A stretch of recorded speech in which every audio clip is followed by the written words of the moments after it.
수면 무호흡증, 즉 자다가 숨이 끊어지는 거죠.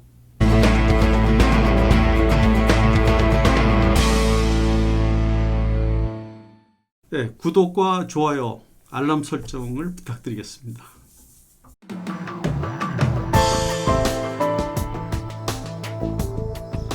코골이를 사람들은 보통 그냥 소리의 문제, 그것 가지고도 상당히 괴로워하는 부부들이 많습니다.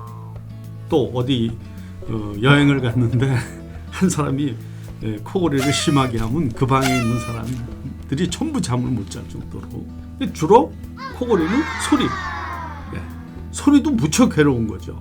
사실은 코골이는 소리보다 훨씬 더 해로운 면이 있다. 그것은 코골이와 함께 동반하는 수면 무호흡증이라는 겁니다. 수면 무호흡증, 즉 자다가 숨이 끊어지는 거죠. 숨이 끊어지는 시간이 한 10초에서 15초 정도를 한 시간에 한 4-5번을 한다 그러면 우리가 수면 무호흡증이 있다 판별을 합니다.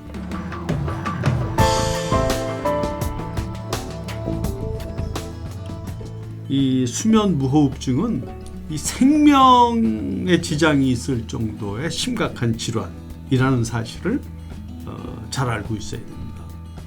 기도가 좁아지는 거죠. 기도가 좁아지거나 막히는 경우, 그러면 숨이 끊깁니다. 그래서 요새 수면 클리닉들이 생기고 있어요. 뭐 주로 이제 이비인후과나 신경과, 정신과 다루고 있는데,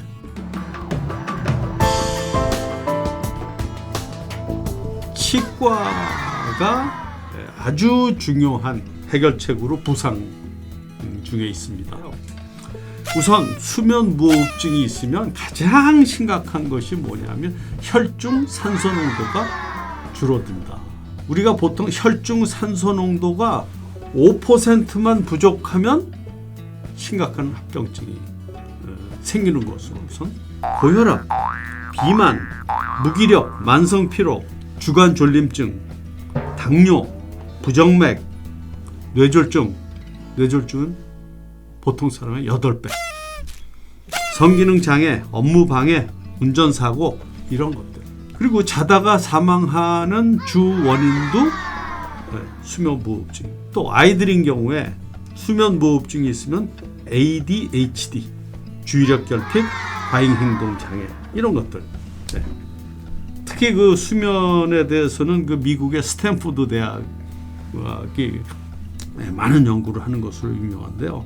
거기에 크리스찬 글래미뇽이라는 그 교수, 수면 상태에서만 분비되는 성장 호르몬이 있는데 이것이 분비되지 않아서 성장이 지연된다.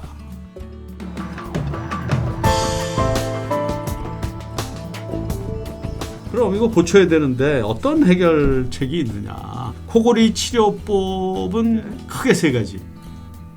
제일 확실한 치료법은 소위 CPAP이라는 그런 장치입니다. 이것은 압축된 공기를 기도 쪽으로 몰아 넣는 거예요. 강제로.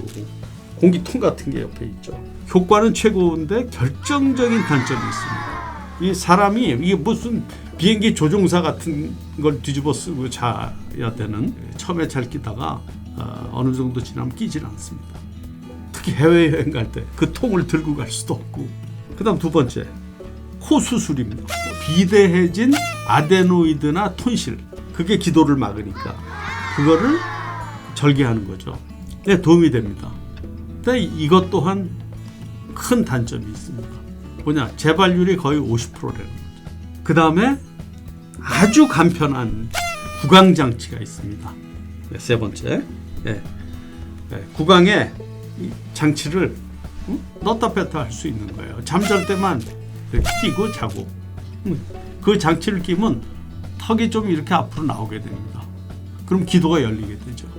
원래는 간단해요. 이거는 아주 실용적이에요.